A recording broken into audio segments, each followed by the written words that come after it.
요즘 AI 혁명을 이야기할 때 그 전쟁터가 이제 실리콘밸리의 칩이 아니라고 하잖아요. 네, 맞아요. 이제는 전력망의 메가와트 싸움으로 완전히 넘어갔죠. 그 신호탄이 된 게 아마 마이크로소프트 CEO 사티아 나델라의 그 발언이었던 것 같아요. 그 유명한 말이요. 창고에 GPU는 쌓여 있는데 연결할 전력이 없다. 아니 이게 대체 무슨 의미일까요? 하하. 한마디로 말하면요. 최첨단 슈퍼카를 수만 대 만들어놨는데 기름 넣을 주유소가 없는 거예요. 아, 차고에 그냥 세워만 둔 셈이군요. 그렇죠. 지금까지 AI 경쟁이 엔비디아 칩을 누가 더 많이 확보하냐 이거였다면 이제는 그 칩을 24시간 돌릴 전기를 어디서 끌어오냐는 아주 현실적인 인프라 전쟁이 된 겁니다. 바로 그 지점을 파고들기 위해서 보내주신 자료들을 저희가 깊이 들여다봤습니다. AI 시대, 에너지 시장을 분석한 투자 보고서도 있었고요. 네. 그리고 엔테로 리소스라는 특정 기업을 아주 집요하게 분석한 자료도 있었죠. 심지어 19세기 석유왕, 록펠러 전략까지 비교한 역사 자료. 이거 정말 흥미롭더라고요. 오늘의 목표는 명확해 보입니다. AI라는 화려한 무대 뒤에서 이걸 가능하게 하는 진짜 힘, 에너지를 누가 주게 될 것인가? 맞습니다. 그래서 오늘은 기술주 너머를 좀 보려고 합니다. 이 AI 혁명을 물리적으로 떠받치는 기반 시설, 그중에서도 왜 갑자기 천연가스가 구원투수처럼 등판했는지 그 구조를 파헤쳐 볼 겁니다. 그리고 이 변화의 파도 위에서 어떤 기업들이 조용히 웃고 있는지 그 전략까지 살펴보는 거죠. 네, 바로 그렇습니다. 좋습니다. 그럼 첫 번째 퍼즐부터 맞춰보죠. 도대체 AI 데이터 센터가 전기를 얼마나 쓰길래 이런 난리가 난 건가요? IEA 전망을 보니까 2030년까지 전력 소비량이 2배 이상 늘어서 1000테라와트시를 넘을 거라고 하던데. 1000테라와트시. 이게 감이 잘 안 오실 수 있는데 일본이라는 나라 전체가 1년 동안 쓰는 전력량이랑 똑같습니다. 나라 하나랑요? 와. 네. AI 데이터 센터라는 단일 산업이 거대 선진국 하나를 통째로 삼키는 셈이죠. 딜로이트 전망은 여기서 한술 더 떠요. 2035년까지 미국 내 AI 데이터 센터 전력 수요만 30배 이상 폭증할 수 있다. 30배요? 네. 이러니까 나델라나 아마존의 앤디 제시 같은 CEO들이 입을 모아서 진짜 병목은 전력이다라고 외치는 겁니다. 그런데 잠깐만요. 좀 이상한데요? 데이터 센터 짓는 데는 한 1년 반에서 2년이면 된다면서요. 네, 그 정도 걸리죠. 그럼 그에 맞춰서 발전소도 지으면 되는 거 아닌가요? 뭐가 그렇게 문제인 거죠? 바로 그게 이 문제의 핵심입니다. 시간의 불일치라고 하죠. 시간의 불일치. 네. AI 데이터 센터는 말씀하신 대로 2년이면 뚝딱 짓는데 거기에 전기를 공급할 새로운 발전소나 송전망을 까는 데는 최소 5년, 길게는 10년이 걸립니다. 10년이요? 네. AI의 발전 속도를 인프라가 전혀 못 따라가는 거죠. 와, AI 업계에서 10년이면 강산이 변하는 수준이 아니라 거의 우주가 변할 시간인데 그걸 기다릴 수는 없겠네요. 절대 못 기다리죠. 그래서 나온 해결책이 정말 기발합니다. 어떤 건가요? 기다릴 수 없으니까 아예 이사를 가버리는 겁니다. 네. 이른바 부지 공동 사용 콜로케이션 전략이죠. 전력망에 연결되길 기다리는 대신에 기존 원자력이나 가스 화력 발전소 바로 옆으로 데이터 센터를 옮기는 거예요. 아, 발전소 옆집으로 이사를 가서 전기를 직접 끌어다 쓴다? 그렇죠. 실제로 세계 최대 데이터 센터 밀집 지역인 미국 버지니아 북부에선 전력망 연결 대기 시간이 길게는 7년에 달한다고 하니까 이게 가장 빠른 방법인 셈이죠. 정말 절박함이 느껴지네요. 근데 어떤 발전소 옆으로 가느냐도 중요할 것 같아요. AI는 잠시라도 멈추면 안 되잖아요. 물론이죠.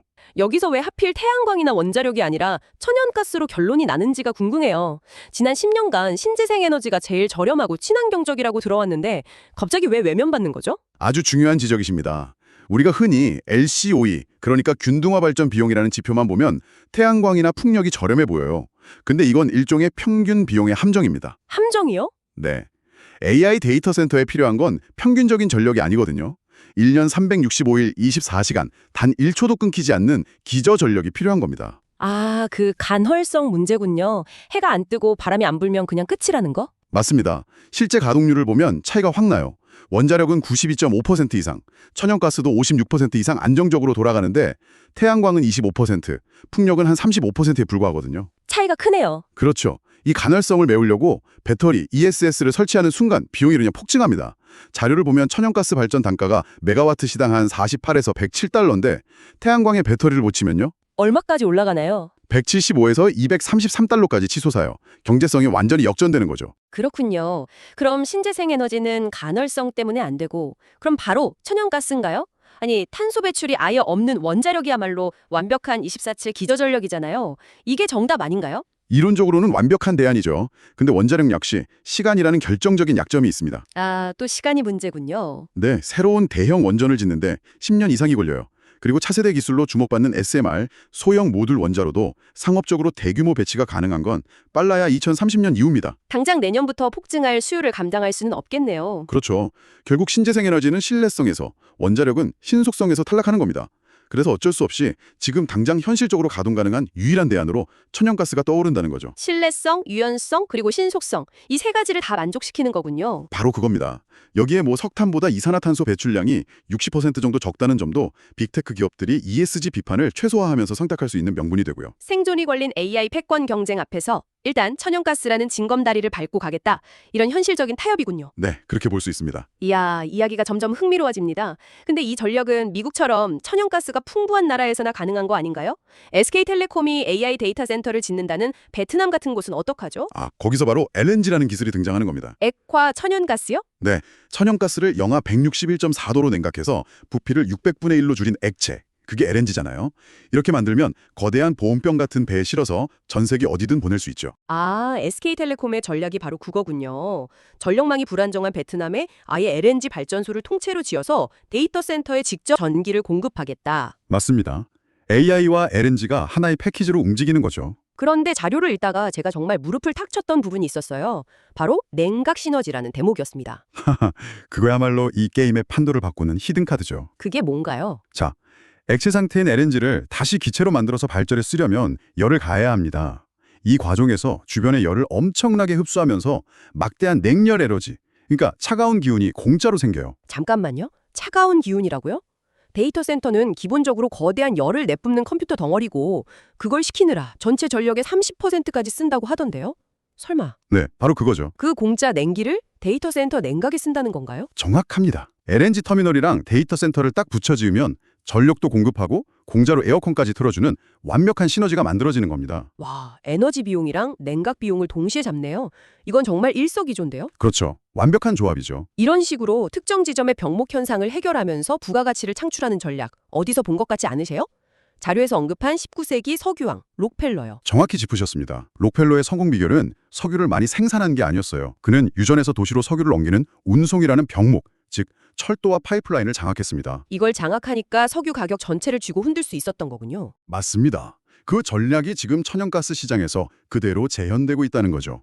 특히 오늘날의 에팔레치아 분지는 가스는 넘쳐나는데 이걸 실어나를 파이프라인이 부족해서 생산자들이 제값을 못 받아요. 펄값에 팔아야 하는 구조적인 문제가 있군요. 네, 그런데 오늘 우리가 집중적으로 살펴볼 기업, 엔테로 리소스, ARE얼인 바로 이 목목을 기회로 바꾸었습니다.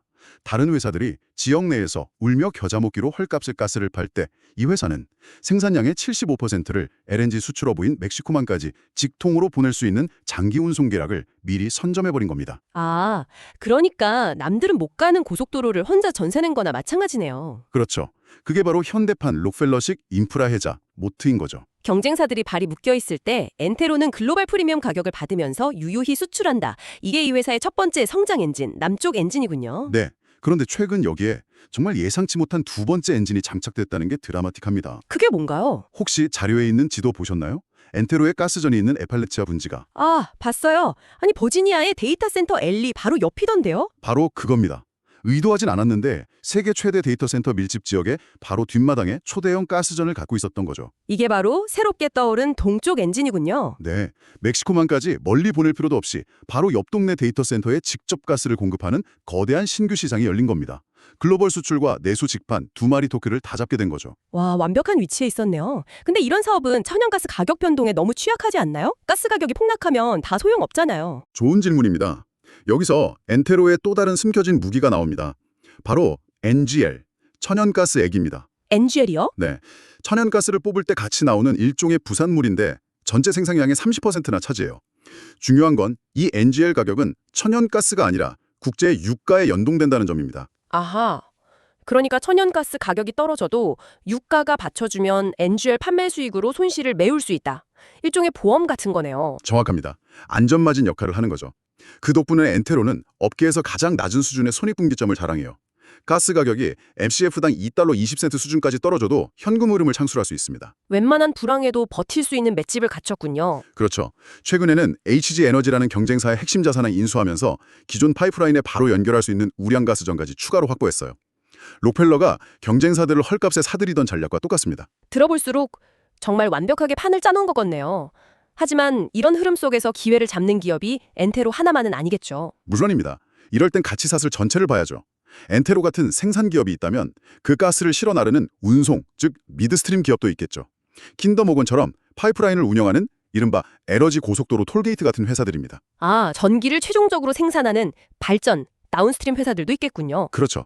특히 비스트라나 탈렌에너지처럼 기존 발전소 부지를 데이터 센터에 임대해주는 뭐랄까 전력망을 가진 건물주 같은 회사들이 주목받고 있습니다. LNG 수출 분야에서는 아까 말한 냉각 시너지의 최대 수혜자가 될 수 있는 쉐니에르 같은 터미널 운용사도 있고요. 네, 이제는 하나의 거대한 생태계가 만들어지고 있는 겁니다. 한국 기업들의 움직임도 흥미롭습니다. 두산 에너빌리티가 AI 데이터 센터용 가스 터빈을 수출하고 SK그룹이 AI 에너지 통합 솔루션을 내놓는 걸 보면 이게 결코 남의 이야기가 아니라는 게 실감나네요. 자, 오늘 우리는 AI 혁명이 단순한 코드와 알고리즘 경쟁을 넘어서서 전기와 자원을 둘러싼 거대한 물리적 경쟁으로 변모하고 있다는 사실을 확인했습니다. 그리고 AI의 24시간 꺼지지 않는 심장을 뛰게 하기 위해 신재생 에너지의 이상과 원자력의 미래 사이에서 지극히 현실적인 대안이 선택되고 있던 점도요. 마지막으로 150년 전 록켈러가 파이프라인을 장악해 석유 시대를 열었듯이 오늘날 엔테로 리소스 같은 기업은 LNG 수출망이라는 새로운 인프라 해자를 통해 AI 시대의 에너지 패권을 쥐고 있다는 것까지 짚어봤습니다. 보내주신 자료들의 핵심 통찰이 충분히 전달되었기를 바랍니다. 그럼 마지막으로 함께 생각해볼 질문을 하나 던지며 마무리하겠습니다.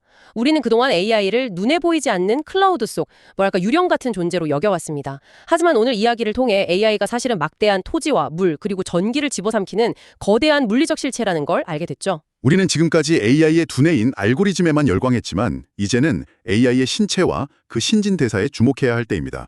어쩌면 AI 혁명의 다음 승부처는 더 빠른 칩이나 더 똑똑한 모델이 아니라 이 거대한 신체를 유지하는 데 필요한 물리적 자원과 인프라를 누가 통제하느냐의 싸움이 될지도 모릅니다. 이 가장 새로운 기술이 또 어떤 가장 오래된 산업의 가치를 우리가 전혀 예상치 못한 방식으로 재편하게 될까요?